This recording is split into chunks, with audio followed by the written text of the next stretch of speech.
एक छोटा सा गांव था, वहां पर एक आदमी पहाड़ पर पत्थर तोड़ने का काम करता था। उसको अपनी जिंदगी से कोई गिला शिकवा नहीं था। पूरा दिन वो काम करता, मेहनत करता, दिन के एंड में जो थोड़ा बहुत पैसा मिलता वो जा करके अपने परिवार के साथ में थोड़ा सा टाइम स्पेंड करता और चैन से सो जाता। तो एक दिन रोज की तरह वो अपना काम खत्म करके अपने घर की तरफ जा रहा था, तो रास्ते में चलते चलते उसके मन में ख्याल आया कि ये भी कोई जिंदगी है कि सुबह से शाम तक मैं पत्थर तोड़ने का काम करता हूं और एंड में मेरे को थोड़े से पैसे मिलते हैं, जिसमें मुश्किल से मेरा और मेरे परिवार का गुजारा हो पाता है। काश कुछ ऐसा हो जाए कि कहीं से मुझे कोई ऐसी शक्ति मिल जाए कि जो भी मैं चाहता हूं वो सच हो जाए। वो अपने घर पर गया, उसने खाना खाया, लेकिन उसका ध्यान खाने की तरफ नहीं था। उसके दिमाग में यही ख्याल चल रहा था। उसके बाद में वो यही सोचते सोचते सो गया। फिर नींद आने के कुछ देर बाद उसको एक सपना आया। सपने में उसने देखा कि रोज की तरह वो अपना काम खत्म करके अपने घर लौट रहा था। रास्ते में उसने एक बहुत ही बड़ा घर देखा और उसके मन में आया कि काश ये घर मेरा होता और मैं इसका मालिक होता। और उसके सोचते ही वो उस घर का मालिक बन गया। उसको यकीन ही नहीं हो रहा था कि जो उसने सोचा वो बन चुका है। लेकिन उसकी खुशी ज्यादा देर नहीं टिक पाई, क्योंकि उसको एकदम से एक शोर सुनाई दिया। उसने अपने घर के बाहर देखा कि एक बहुत बड़ी रैली निकल रही है, जिसमें बीचों बीच एक पॉलिटिशियन है जो ऐसे ऐसे हाथ हिला रहा है। और वहां पर जितने भी लोग खड़े थे सब उसके नाम के नारे लगा रहे थे, उसके आगे हाथ जोड़ करके खड़े थे, सब उसको देखने के लिए तड़प रहे थे। तब उसको यह एहसास हुआ कि मैं कितना छोटा हूं उसके आगे। और फिर उसके अंदर से एक ख्याल उठा कि काश मैं ये पॉलिटिशियन होता और मेरे पास भी इतनी ही पावर होती जितनी कि इसके पास में है। बस उसका इतना सा सोचने की देर थी, वो पॉलिटिशियन बन गया। उसकी खुशी का ठिकाना नहीं था, क्योंकि उसके आसपास में हजारों लोगों की भीड़ थी और सब उसको देखने के लिए तरस रहे थे, तड़प रहे थे। लेकिन उसकी ये खुशी भी ज्यादा देर नहीं टिक पाई।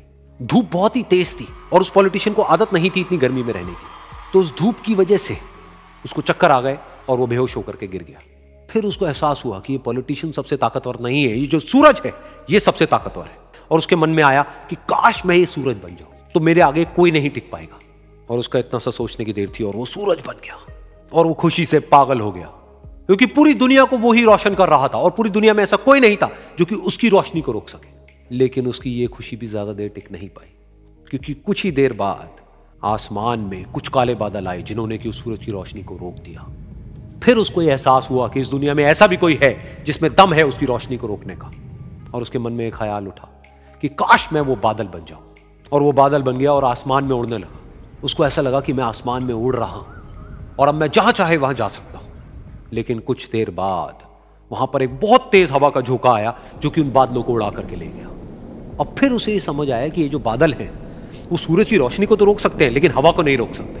ये हवा उनको बहा करके ले जाती है। फिर उसके मन में आया कि काश मैं ये हवा बन जाऊं। और वो हवा बन गया। हवा बनने के बाद में उसको अपने अंदर एक अलग ही ऊर्जा का अनुभव हुआ। वो चाहे तो आराम से बहता और चाहे तो आंधी बन करके, तूफान बन करके, जिसको भी चाहे उड़ा करके ले जाता। उसको ये विश्वास होने ही लगा था कि इस दुनिया में सबसे ज्यादा शक्तिशाली मैं हूं। लेकिन तभी उसके सामने आया एक पहाड़। उसने अपनी पूरी ताकत लगा दी, लेकिन उस पहाड़ को वो इतना सा भी नहीं हिला पाया। तब उसको यह एहसास हुआ कि इस दुनिया में कोई है जो हवा से भी ज्यादा शक्तिशाली है, जिसमें दम है उस हवा को रोकने का। फिर उसके मन में आया कि काश मैं ये पहाड़ होता। और वो पहाड़ बन गया। लेकिन हर बार की तरह इस बार भी उसकी खुशी ज्यादा देर तक नहीं टिक पाई।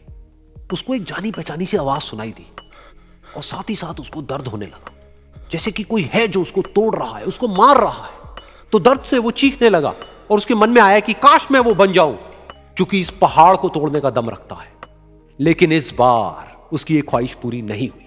वो रोने लगा, चीखने लगा, चिल्लाने लगा। उसने अपनी पूरी जान लगा दी, लेकिन इस बार वो नहीं बन पाया। उसका दर्द बढ़ता ही चला जा रहा था और दर्द की वजह से एकदम से उसकी नींद खुली और सामने शीशा था। उसने शीशे में देखा और उसको समझ आया कि सपने में मैं वो क्यों नहीं बन पा रहा था जो मैं बनना चाहता था, क्योंकि असलियत में मैं वो ही हूं।